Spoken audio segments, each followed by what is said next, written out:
How did you feel during the protest? Bearing in mind everything that happened before, how did it make you feel sitting at home watching all this stuff and then eventually being there in amongst it? It just makes you wonder why people find it so hard to understand what what we're all striving for, the equality side of things. It really brings home how much work we have to do.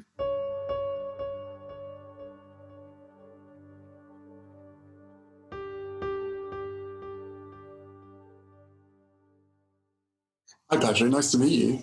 Yeah, well, firstly, this is an honour. Sorry for the grinning, but it's a honour to be able to talk to you on a one-to-one basis. I mean, this is almost as good as face-to-face. I've been an admirer from afar for a long time. I was my family and I are great admirers of your mother. We loved her to bits, I'm sure, as you did. And yeah, so this is an honour to speak to you first of all. So thank you for accepting the invitation. No, of course. Well done, you, Patrick, for getting here, and thank you for your kind words. It's yeah, there's lots of work to do, but I genuinely feel as though the world is actually very much heading in the right direction. But inevitably, a lot of the pain has to come to the surface before we can actually turn the page and start the new chapter. But I'm just going to dive straight in because let's go for it. everyone around the world, millions, if not hundreds of millions of people will have seen that photo of you giving the fireman's lift to the guy at the protests in London. What people might not know about is who you are. So I want to know who you are. I know you're a dad. I know you've got two wonderful daughters, and you've got grandkids as well. Tell me a bit about your background, who you are, what you live by, what your values are. What kind of a person are you? So yes, I am a father, but I have four children. Wow. Don't be asking, Harry. How old are you? I'm 36. 36. Okay, so you're a little bit older than my oldest son. So my oldest son is 30, and I have a daughter who's 25, and then I have two little ones, the ones that you referred to, who are 11 and 8, and then I have like four grandchildren as well. I was born in Coventry, raised in Battersea, London.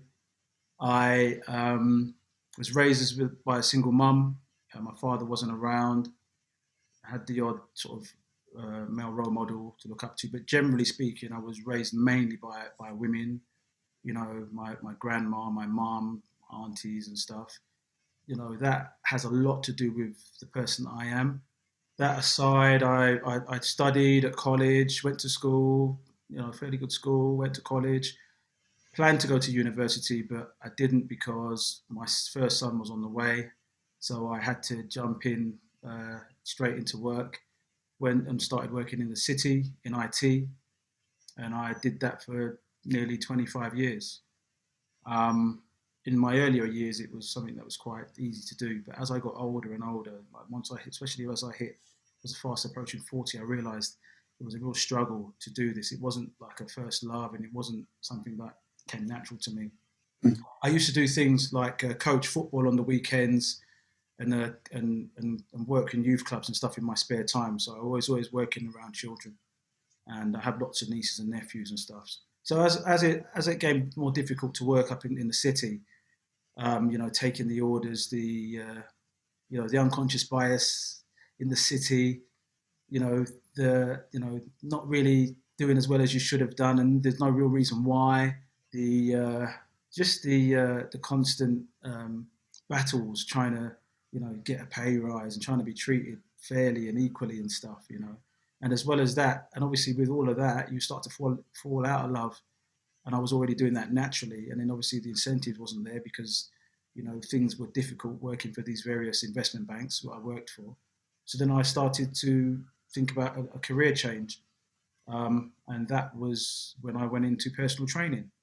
But originally, I never had the guts to just get up and walk out of a job because I was getting paid really well up in the city, and I had a mortgage and I had children and mouths to feed. So I sort of stuck with it for that bit longer. But eventually, it was a bit too much, and my contract didn't get renewed. And I think that was because my performance levels had dropped, and they could probably see that I weren't with it anymore, and so I didn't have a job anymore in the city, and that sort of pushed me and forced me into going into working for myself, which was in the fitness world, because people always said to me that I should go into personal training, and I was always training, I was always fit, and I always did martial arts and played football and did all the things that we do. I know you're a very athletic guy yourself, so it was sort of like an obvious choice.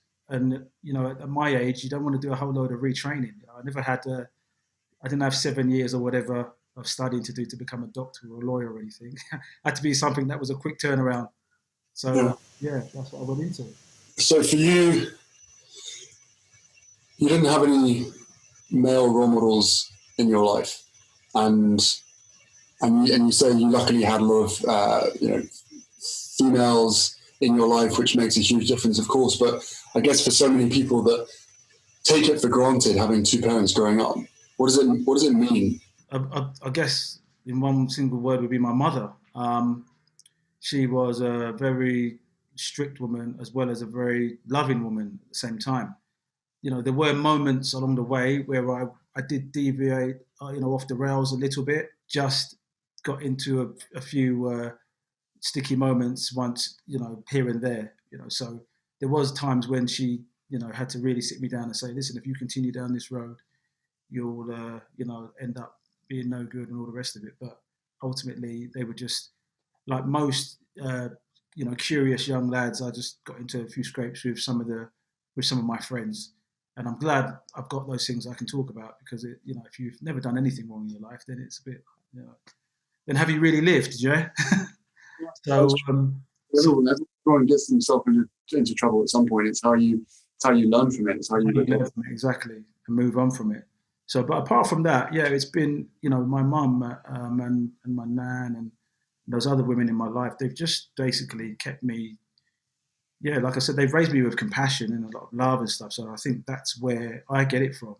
So I was about to say to you when it cut out that if I'm driving and I'm on my phone and someone gives me way, and I probably completely forget that someone's just given me way, and I don't flash them back to say thank you, I'll beat myself up for the next couple of hours, because I've got, oh my God, I didn't say thank you to that person. And then they're going to probably think I'm some ignorant driver that doesn't, say thank you, because I don't actually like it when I give someone way and they just drive past without saying a thank you. So, I kind of like that whole respect and manners thing, opening the doors and saying thank you and please and all the boring, ordinary stuff, which my mum like drummed into me, Um, yeah, so that's the stuff my mum drummed into me, and I just, I'm like that with my children as well. And I'll never forget all of that in my upbringing.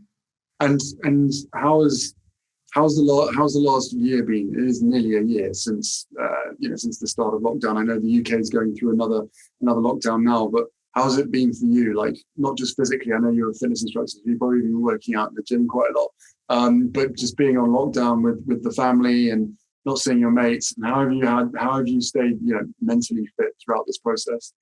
Yeah, it hasn't been easy, I must say. The hardest bit really has been, again, I keep mentioning my mum and my nan, but not being able to sort of see them properly and hug them and stuff. That's been really difficult. And not, during the first part of the initial lockdown is obviously staying away from them.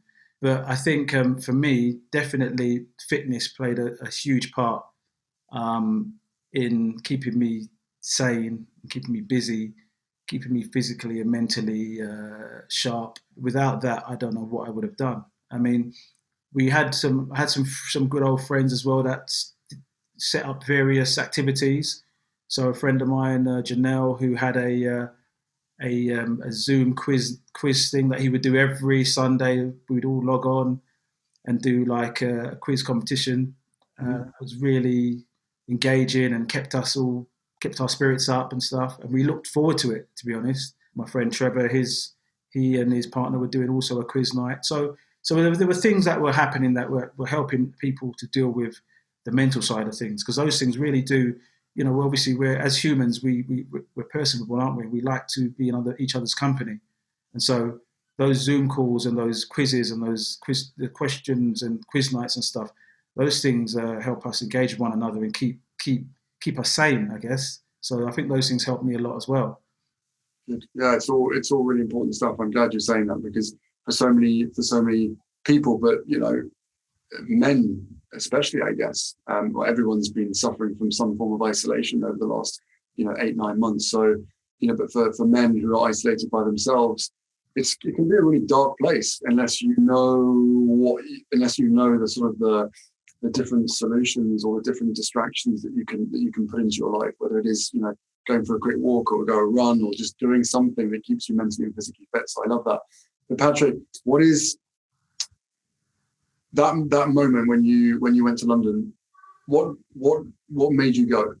I mean, to me, you seem as some form of guardian angel, and that you were there to protect everybody from that sort of that red mist that comes in when you're acting as a group against another group.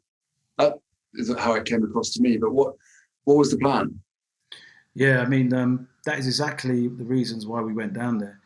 My friends, like Jermaine Facey, he was the main guy that orchestrated us going down there, because he had been down to the previous march where the policewoman unfortunately fell off her horse, Mhm. and I think the police had charged the young protesters with the horses, and I think she was felled and hurt herself. And he saw what had happened, and he looked around and he saw there was no senior, let's call our senior citizens, no older heads there, no wiser individuals there to sort of calm down the youngsters and stuff. So he sort of tried to get a group of us together. We tried to get a lot more than the initial. I think it was 5 that was on the day. There was only 5 of us that sort of came to the cries. So we went down there as a group, and we're really just there to oversee things and make sure that those like young protesters didn't do anything they would regret later on. That was the main reason. And when you think about the protesters, there was a mixture of protesters there, like from all walks of life, all sexes, all colours. So there was it wasn't just us down there protecting the young black protesters, it was us protecting everybody, And as it turned out, somebody on the other side, because at the end of the day, at that moment in time, you forget about people's anything else, and you just want to like do what's right for that particular moment.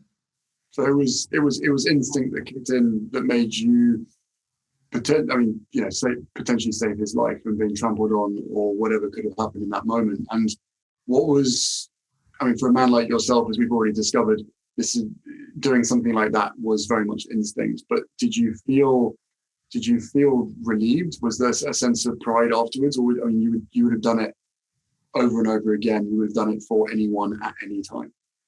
Both. We were pleased that we'd been able to avert, some potential, a serious situation. Yeah, I would do it for anybody, and I would do it time and time again. It's just not something you think about. It's something, obviously, I know you've been in the armed forces, and I know you've seen some things that lots of us haven't seen. So for me, I don't know. It's just like a mentality. It's something you just have within you. You don't worry about your own personal, uh, self or well-being. You just go in and do what you have to do, and then afterwards, I think you think, oh my gosh, how did I do that? But when adrenaline kicks in, there's no fear. How did you feel during the protest? Bearing in mind everything that happened before, bearing in mind there was some sporadic groups causing mayhem, but the actual fundamental purpose of the protests was and still remains an incredibly important global movement. So how did it make you feel sitting at home watching all this stuff and then eventually being there in amongst it? Was this always going to happen at some point? Does it make you incredibly sad? Does it make you angry? How does it make you feel having to witness this stuff? The fact that we have to be in a situation where we have to protest about something so obvious in life. Yeah, it does. It's frustrating. It it just makes you wonder why people find it so hard to understand what what we're all striving for. The equality side of things, and why they find it hard to understand. I struggle with that. Just like the situation with Ashley Banjo and diversity. When you see something like that and you see the amount of complaints, it really like brings home how much work we have to do. Like, because there are a lot of people who either don't think that it exists or they don't want change and they're fighting against it. And I don't know what these people are scared of or afraid of. Well, there's quite a lot to pick apart from what you just said there. There's so much in there. It's you talk about unconscious bias to start with, which we know, you and I both know is a huge thing globally. But yes, it exists in the UK as well. But I think with the Ashley Banjo stuff, we Megan and I spoke to him shortly after that whole process, I guess, or that whole moment in his life and diversity's life. But what was interesting there, from what I was told, was that there was, a couple of thousand complaints that came straight after the performance, but it was 3 days later, or even a week later, that it got up to 20,000. So you kind of start to think, well, how many people actually watched the performance that have complained? Or have they just had their opinion inflamed by what they've read? Because, as we know, the information that is put in front of us, they choose how to deliver it, and it can come with an element of bias, or it can come with a sensationalist headline that just aggravates people. So I guess for the conversation that we had with Ashley, that was a huge part of it. It's like it was the right decision in the end. Of course, it was. But for the amount of complaints that came in, it just proves the point that this discussion needs more talking about, and no one's blaming anybody. That's the way that I look at it. No one's pointing the fingers. But you can't really point the fingers, especially when it comes to unconscious bias. But once you realize, or you feel a little bit uncomfortable, then the onus is on you to go out and educate yourself as much, because ignorance is no longer an excuse. And unconscious bias, from my understanding, having had the upbringing and the education that I had no idea that what it was. I had no idea it existed. And then, sad as it is to say, it took me many, many years to realize it, especially then living a day or a week in my wife's shoes. For me, it's always a tricky one to try and explain something like this, because I'm no expert in this field. I can only sort of give my opinions. But I feel like, first of all, you have to be willing to listen and have the conversation, have those uncomfortable conversations, because it is an uncomfortable conversation. And I totally get it, especially for a white person who wants to be told that they may potentially have a little bit of racism in them, or maybe they've tell the working class white person that's worked really hard all their life to get where they are, that they've had a leg up. They're not going to have that. Do you know what I mean? And this is where the problem lies. There's a big class thing in here too. Do you know what I'm saying? It's a combination of the two, because it's not only black people who are struggling, or non-white people. There are white people who are struggling, who are in impoverished areas, along with black people, who don't get the opportunities and the chances that others might get. We need to just share this around a little bit more and be a bit fairer and give other people a chance, in society. Yeah, for me, it's down to a more diverse perspective. Otherwise, you're just perpetuating that bias. And I think one of the most dangerous things is people within positions of power, whether it's politics or whether it's the media, where if you're not aware of your own bias and you're not aware of the culture within your system, then how are we ever going to progress? How are we ever going to get to that point where there is more fairness? Because it's not a zero-sum game, right? Everyone benefits if the black community are treated the way that they should be treated. Exactly.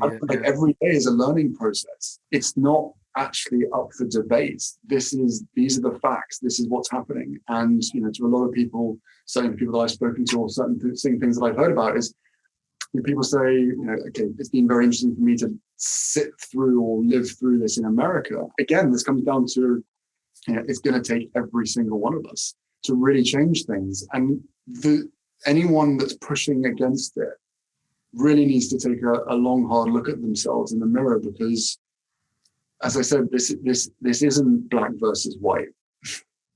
As you quite rightly pointed out, now in 2020 we have protests of every color, every background, every religion, every belief, every age. This is a global movement, and the train has left the station. And if you're not on it now, then get on it, because there's so much that we can do. And as being a dad and being a dad myself, the whole point in life, I guess, is for me, is to try and leave the world in a better place than when you found it. Yeah, definitely. And for those that we're going to leave behind, we want it to be a better place for them. That's got to be our ultimate goal, right? But was like when you went there, when you went to the protest, you did what you did, which was amazing. You've been dubbed the accidental hero, so congratulations. I already feel as though I know you to the point of where you and your mates would have done that for anybody at any time. How has it been? What has the experience been like for you, suddenly being sort of catapulted into the spotlight, knowing that, hey guys, this isn't about me. Let's focus on the actual issues here to be able to continue that conversation. This is the whole aim. Now we have this platform. We want to do some good with it, So we've created this initiative. I don't know if you've heard about it, but it's called UKAI, and it's United to Change and Inspire. And with this, we're going to, try and champion, for equality. And we have various pillars that we are all going to be working in. And hopefully we can improve the lives of individuals within our community and those that live with us in our community. Because like I said, it is a class issue too, as well as a race one. So, I'm going to be sort of championing education, and Chris Otakito is going to be championing mental health and well-being. Jermaine Facey is going to be doing reform, so that will really include lots of stuff to do with the prison and criminal justice system, stuff like that. And Lee Russell will be championing youth development and fatherhood type stuff. So within all of those areas, we've sort of encompassed everything. And we also have funny enough, we were also talking about disability as well. So this is something else that we are trying to break into. We know a few people that teach martial arts to the disabled. So I know obviously that's quite close to your heart, the disability side of things. So yeah, that's another thing that we'd also want to be championing. People with disability, teaching them martial arts and stuff like that. There's a lot of work to be done, and so hopefully, with all this being said, that we will hit equality and racism, and sort of, whilst working in these areas within the community and reaching out, because we've got a lot of corporates that are interested in what we're doing, lots of schools, lots of influential organisations. So at the same time, we can be, speaking to these individuals and talking to them about the unconscious bias and the systemic racism as well. So it's a huge task on our hands, but we're up for the fight, But what do you tell your kids? How do you explain to them what structural racism is? Are they too young for that conversation? Do you talk about unconscious bias and the fact that some people may treat you differently? In some instances, it's intentional, but in a lot of cases, it's actually accidental. Yes, well, my 8-year-old is too busy on Roblox, so she's not interested. But my 11-year-old, Sedana, she is becoming very aware of it. And she actually, so when all this happened and we sat down and had a bit of a discussion, she said to me that she's already experienced it. And I said, when? And then she pointed out a gymnastics club she used to go to and told me various things. And I said, okay, yeah, you're right, you did, So she's already aware of it and sees it. And yeah, I spend a lot. I call her, my nickname for it, I call her Pretty Girl. She basically looks just like me, but she's just a female version of me. And because I know that her dark skin to some people may not be as beautiful as it is to me, I call her Pretty Girl to help empower her and let her think and let her know that she's beautiful and that she can do whatever she wants in life, because I know that when she gets out there, there's a chance that that might hold her back, not through no fault of her own. And how does it, and being a dad and a granddad, because you're a granddad, right? Yeah, I'm a granddad. Yeah. So to know that you've got young people growing up who need your guidance, specifically guidance that you didn't necessarily have yourself, knowing the world that they're growing up in and knowing how easily they can end up being pulled in a completely wrong direction or being treated really badly. Yeah. How does that make you feel? I mean, I know you're doing everything you can to make it right for them, but it is unfortunately for the moment, it is a reality. It's tough, but you can't sort of spend too much time, because it's stuff like that that drives you mad. It's stuff like that can give you issues on the mental front. So you may have a moment here and there, but then you move on. You don't dwell on it, because it can make you unwell. Okay, on the optimistic and the hopeful side, how do you see things changing in the UK over the next 10 years? Well, yeah, I see. Say it how it is, Patrick. Come on. No, I mean, we have to be optimistic, and we have to believe, because if we don't, then it's almost like, then why are we bothering? In some ways, why bother flog a dead horse, right? Why would you? You kind of have to believe that things are going to improve and things will be better, and they will be, because I was just talking, off air with my manager, and we were talking about, Love Thy Neighbour and Afghani. I mean, I don't know if you're old enough to know about those programs, Harry. Do you know about that program? So yeah, and I mean, if I sat and watched that now, I'd absolutely be horrified. Okay, but I watched that, not so long ago. I sat and watched that, even enjoyed it in parts. So that tells you that we will make progress, and we do make progress. And 10 years from now, there will be progress. Will it be enough? Maybe not. But it's this is not a sprint; it's a marathon, and we will get there eventually. And I think in a sort of typically British way, we need to be able to truly celebrate that diversity that we pride ourselves on a global stage. But if there are many people that don't feel as though things are where it should are progressing as fast as they should be, then we need to take a long hard look at ourselves. But it's, as I said before, it's going to take every single one of us. This is not a case of it's up to the Black community to help educate us, to show us the way. It's like, no, guys, there are books, there are movies, there is so many educational opportunities out there, and also there's conversation. Like, as much as if you're going around saying thank you and please and opening doors and waving to people saying thank you in your car and all sort of stuff, you're like, anybody else that sees you or anybody else doing that, it's like, engage in a conversation, say thanks very much, because by the way, not many people do that these days. So the fact that you're doing it again is you're leading from the front. And I think, and it should, and it probably is recognized every single day. I feel like we it's just uncomfortable for people, and once we get past the uncomfortable side of things, and then we jump in. People have to just jump in with both feet and realize that no one's going to bite your head off. I don't think there's anything that's off the table in discussions. Apart from maybe using the N-word and stuff like that. Everything is up for discussion, because there's so much to talk about, and people need to not be afraid. I think that can be a part of it for some white people. I think they can be afraid. Yep. They're scared of saying the wrong thing, possibly. Just about to jump in there and say that's a huge part of it. Is this, but not everyone's going to get it right, and from what I've seen, people are desperately trying to get it right, and even when trying to get it right, get it massively wrong.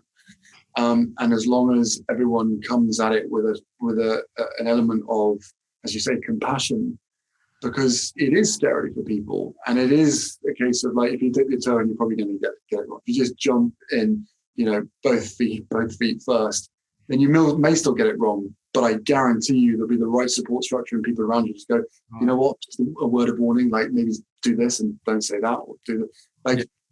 And as we go through this process, as we go through this transition, whatever you want to call it, people are going to make mistakes and it's going to be noticed. But we can't continue to scream and shout at each other. And social media is the worst place to have these conversations because it just rips out the context and everyone's sort of opinionated and having a go at like whatever it is, a sentence or like 300 characters, however much there is. Like these are conversations that need to be had across all corners of society and all platforms of power as well, because that's where the difference is going to be made. Because people consume, they consume news, and if that news or whatever it is, that information is being given to you with an element of bias, then it's almost impossible to break free of that and be able to sort of recognize where that bias comes from. Because if that's your world, that's your echo chamber that you've created, or it's being created for you. How are you ever going to notice things that you've never noticed before? Yeah, that's why the media outlets have a huge responsibility to be pushing the right narrative, as well as these huge corporations and organisations. They have such a huge part to play in all of this, because they're the ones that basically they create the systemic racism, the unconscious. Yep. It's them that create it, and so it's up to them to do what's right. Well, Patrick, I'm really grateful to you. I know this is part of your life. You didn't do this for credit. And from the world that I come from, 10 years in the military, so much of what people do never really gets recognized. And guys don't put the uniform on to do it for recognition. They do it because of what they believe in.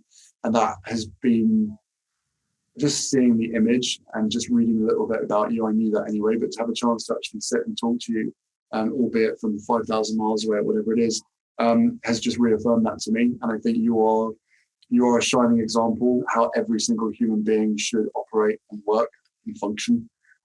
Even at a time where you have two groups that are at each other in such a sort of visceral level, like all that aside, no red mist in you. You just came in, you did what was necessary, and you saved a life. And in doing so, you have changed the narrative for those protests. I think, of course, there will still be those pockets of problems or of issues that certain people want to focus on because that's the narrative, that's the story they want to tell. But I think you should really, if you haven't done so already, really give yourself a pat on the back and know that it wasn't just that single act, that I think you've really changed the game here. Thank you. Coming from yourself, that's that's high praise, man. I really appreciate it. And sure, us when the boys hear that, if they get to watch this, then they'll be grateful too. The other part to this is, like, we may not see change in a day, in a week, in a month, in a year, but every single act, every single decision, and that resilience matters. And the whole truth will come out, and people will start to learn, and people will start to educate themselves, and things will change. I can't see it ever going back to what it was before. It wasn't normal before, but it wasn't normal before COVID. It wasn't normal before Black Lives Matter. It wasn't normal before all these other things. So, it is a case of, like, come on, guys, let's everyone do this. And wouldn't it be amazing to be part of that change that, that 2019 and 2020 and 2021 probably window that really, really made this difference. So to you and to everybody else out there, be it whatever color of your skin, like, this conversation is not going to go away, and nor should it. We need to talk about it.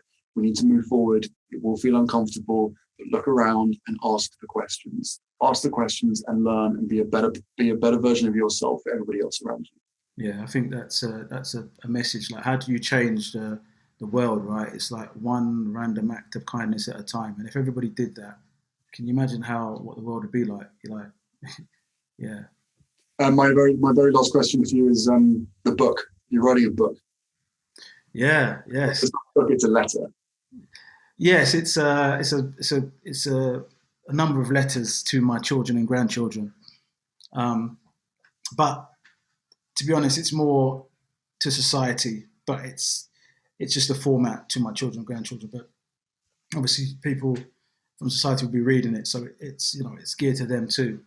And yeah, I mean, I didn't even think anyone would be interested in my story, but there were publishing houses that were willing to, that came along and were willing to write about me and wanted to know more about me. So I said, okay, so it's done in partnership with a wonderful young lady called Sophia Takur, who's like a spoken word extraordinaire, I call her, because she has a book called Somebody Give This Heart a Pen. And if you ever have time to read it, Harry, I would advise you to, because there's some really strong and thought-provoking poems in her book. And Yeah. after seeing her perform a few times, and also reading some of her poetry, I decided I wanted her to work with me on the book. And it's been we've managed to do this in like 4 months. I mean, I don't know who writes a book in 4 months, especially their first attempt at doing a book, and to be given like 4 months. But we've managed to do it. Will you send me a copy? I'll pay for it. Will you send me? Of course, but you can have a signed copy. Yes. Patrick, again, congratulations. I know that sounds weird, but just thank you for everything that you've done and everything you continue to do. And like wherever you are in the country, continue to spread that optimism, that hope, and that positivity, because every single day it makes a difference. You know that. I know that. So yeah, thank you. I love chatting to you. No, thank you, man. It's been a pleasure. And yeah, my mum is going to absolutely be beside herself, and she's going to be bawling her eyes out when she gets to see something like this. Well, give her a big hug from me when you can, if you can. Well, say hi to Megan, and Well, blessings to your little boy and everything. And I hope he's doing really well, and I hope you guys are enjoying yourselves out in the sun. during working our asses off, and Archie's keeping us very busy, but he's making us laugh every day, which is great. Well, Patrick, take care. Love to the family. Yes, thanks, and you take care too. Thank you.